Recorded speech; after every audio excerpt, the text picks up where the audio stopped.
It's a Friday night in 1998. The smell of popcorn fills the air.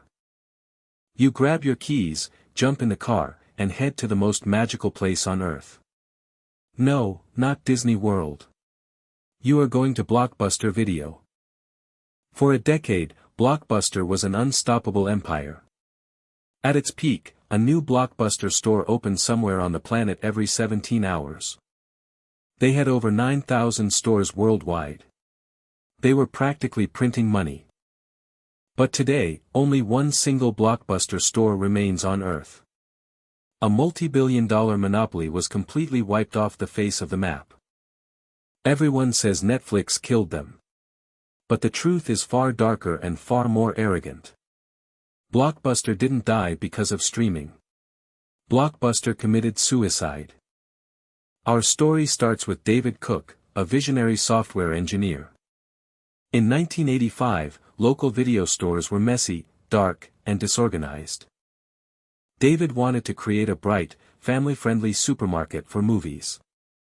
He used a massive database to track exactly what movies people were renting, which was revolutionary. The first Blockbuster opened in Texas and was an instant smash hit. The line went around the block. Soon, a ruthless businessman named Wayne Huizinga bought the company. He treated Blockbuster not like a movie business, but like a brutal franchising machine. They bought out competitors, crushed local mom-and-pop stores, and dominated the industry. By the 1990s, they were invincible. But there was a massive flaw in their business model. Blockbuster made a huge chunk of its profits by punishing its own customers. Late fees. If you kept a VHS tape an extra day, you paid a painful penalty. It was a terrible customer experience. At one point, Blockbuster was making $800 million a year strictly from late fees. Their entire empire was built on making you feel guilty for forgetting to rewind and return a tape.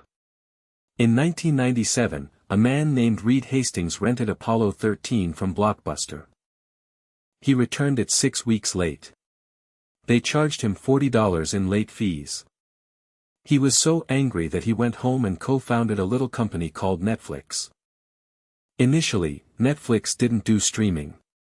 They mailed DVDs directly to your house in red envelopes.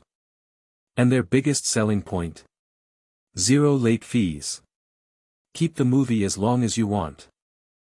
But Netflix was losing money fast. In the year 2000, they were bleeding cash.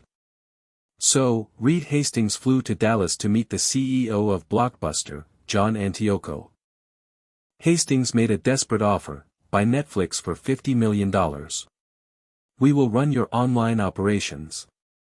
Blockbuster executives looked at the tiny red startup and literally laughed out loud. They thought the internet was a phase. They thought people loved driving to the store. They rejected the deal. It goes down in history as the most expensive mistake ever made. Netflix survived. They grew. They perfected the DVD by mail system. Blockbuster finally realized they were in trouble. But instead of innovating, they made things worse. They started selling popcorn, toys, and junk food at the counter to make up for lost rentals. Customers grew to hate the stores. The magic was gone.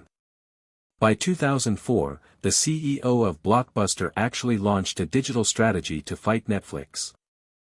It was called Blockbuster Online. They dropped late fees completely. And it started working.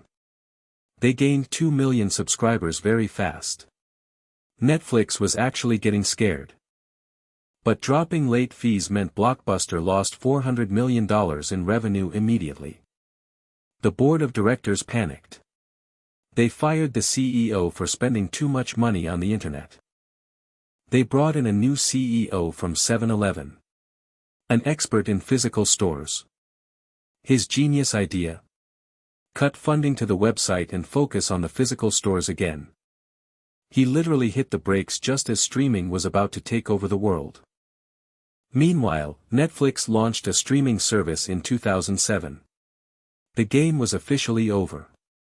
The speed of broadband internet made physical rentals completely obsolete. Blockbuster was chained to thousands of expensive real estate leases they couldn't escape. In 2010, the company that once had 9,000 stores filed for bankruptcy. They were heavily in debt, abandoned by their customers, and destroyed by their own hubris. Today, Netflix is worth over $250 billion. And Blockbuster? It's just a nostalgic memory.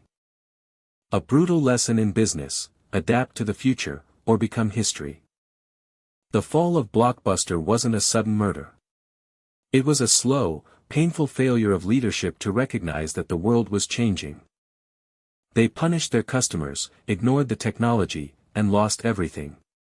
If you enjoyed this documentary, you'll want to see our next one.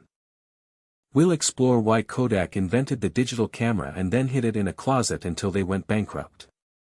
Subscribe and stay tuned.